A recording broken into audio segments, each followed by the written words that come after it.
শান্তিটো চাই সকলে। হাগ্ৰামা বাহিনী ঠিক আছে তো?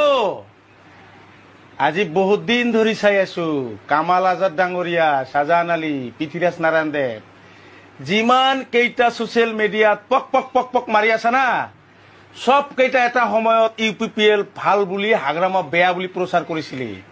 তাৰ পিছত যেতিয়া UPPLৰ পৰা ঠিকা ঠাকুলি নাপালি তেতিয়া আকৌ দলটা চেঞ্জ কৰি হাগ্ৰামাই ভাল বুলি কৈ আছা।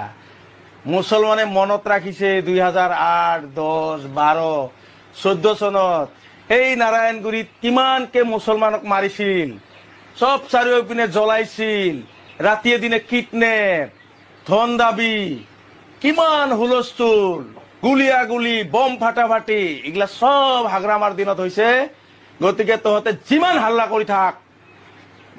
হাল্লা কৰি থাক মুছলমান মানুহে পাহৰি যোৱা নাই। সেই BPFৰ দিন আৰু UPPLৰ দিনত পাৰ্থক্য মুছলমান ৰাইজে বুজি পাইছে।